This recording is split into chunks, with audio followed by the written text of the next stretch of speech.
गांव खेखड़ा, जिला बागपत, उत्तर प्रदेश में लगभग 275 वर्ष पूर्व एक जीता राम जाट था। 900 बीघा जमीन थी। गांव का नंबरदार था। सबसे धनी तथा पंचायती आदमी था। सत्य का पक्ष लेता था, झूठ को महत्व नहीं देता था। उसी गांव खेखड़ा में एक संत घीसादास जी उस समय में सत्संग किया करते थे। वे चमार जाति से थे। उस समय छुआछूत चरम पर थी। संत घीसादास जी को परमेश्वर कबीर जी लगभग 7-8 वर्ष की आयु में जंगल में मिले थे। उनको यथार्थ ज्ञान तथा दीक्षा देकर अंतर्ध्यान हो गए थे। बड़े होकर संत श्री घीसादास जी सत्संग करने लगे। आसपास के व्यक्ति सत्संग सुनकर दीक्षा लेकर संकट मुक्त होने लगे। दिन में अपने निर्वाह के लिए कार्य करते तथा रात्रि में सत्संग सुनते थे। महीने में 2 दिन सत्संग करते थे। रात्रि के सत्संग में स्त्रियां पुरुष दोनों जाते थे। गांव में चर्चा चलने लगी कि रात्रि में स्त्रियों का जाना उचित नहीं है। कुछ भी अप्रिय घटना हो सकती है, इसलिए सत्संग को बंद करा दिया जाए। गांव खेखड़ा की पंचायत हुई। पंचायत में सत्संग बंद कराने का निर्णय लिया गया और यह संदेश स्वयं पंचायत का प्रमुख चौधरी जीताराम जी को कहा गया। चौधरी जीताराम जी संत घीसाराम जी के घर गए। उस दिन सत्संग चल रहा था। गांव की पंचायत के फैसले की चर्चा पूरे गांव में हो चुकी थी। जब चौधरी जीताराम जी पहुंचे तो सत्संग श्रोताओं को लगा कि चौधरी साहब जाट दिमाग के हैं, संत जी से झगड़ा करेंगे। जीताराम जी घर से लाठी लेकर चले थे, जो रास्ते में एक वृक्ष के साथ खड़ी करके आगे चले। विचार आया कि भक्त कोई झगड़ा थोड़े ही करते हैं। अच्छी सभा में लाठी लेकर जाना पंचायती को शोभा नहीं देता। सत्संग चल रहा था। चौधरी साहब ने विचार किया कि कुछ इसकी बात सुनता हूँ, फिर कह सुन लूंगा। चौधरी साहब तो भावुक हो गए। आंखों से आंसुओं की धारा बह चली।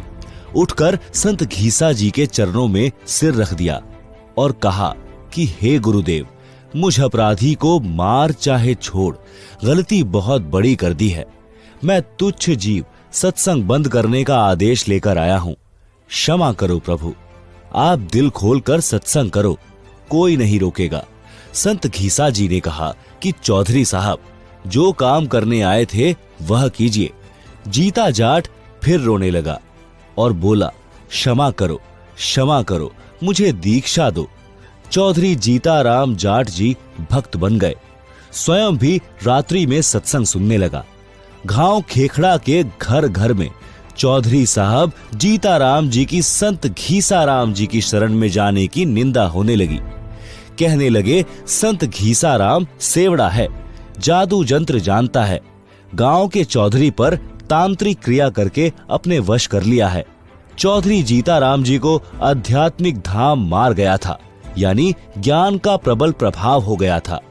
वह कहते थे कि हे गांव वालों, मेरे तो भाग्य जाग गए जो मैं भक्त बन गया और आपकी नजर में बिगड़ गया। भगवान करे मेरे की ढब यानी तरह तुम सारे बिगड़ जाओ। बिना बिगड़े काम नहीं चलेगा।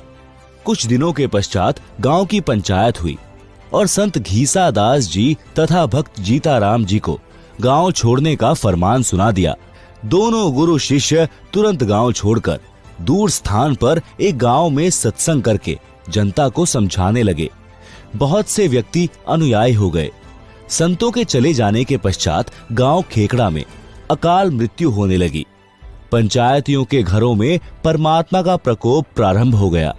किसी के चारे में आग लगे, किसी के पशु मरने लगे, किसी के परिवार में प्रेत बोलने लगे, किसी की बेटी विधवा हो गई, किसी को अधरंग की शिकायत। गांव में पशुओं में रोग फैल गया। गांव के कुछ व्यक्ति किसी बूझा पूछा करने वाले के पास गांव में हो रहे उपद्रव का कारण जानने के लिए गए। बूझा पूछा वाले ने बताया कि आपके गांव में 2 संत भक्त रहते थे, वे गांव से चले गए हैं। वे वापिस आएंगे तो गांव बसेगा, अन्यथा उजड़ जाएगा। उन व्यक्तियों ने गांव में आकर पंचायत करके सब बात बताई। गांव के गणमान्य व्यक्ति संत भक्त को वापस लाने के लिए उस गांव में गए। भक्त जीता दास ने गुरुजी घीसा दास जी से कहा कि लगता है गुरुदेव यहाँ से भी निकलवाने गांव वाले आ गए हैं, देखो वे आ रहे हैं। संत घीसा दास जी बोले, रख लो चद्दर कंधे पर, चलते बनेंगे। इतने में गांव के चौधरी निकट आ गए और अपने अपने सिर के साफे यानी खंड के संत घीसा व भक्त जीता जी के चरणों में रख दिए।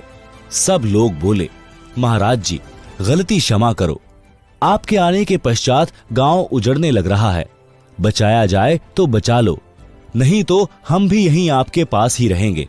उस गांव के व्यक्ति भी इकट्ठे हो गए। सर्व घटना का पता चला। वर्तमान गांव वाले कहने लगे कि चौधरियों तुम बसोगे तो हम उजड़ेंगे।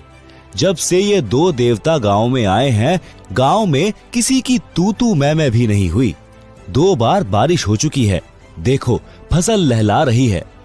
खेखड़ा वालों ने विशेष विनय की तो दोनों महापुरुषों ने लौटने की हाँ कर दी और वर्तमान गांव वालों से कहा कि हम समय समय पर आते रहेंगे।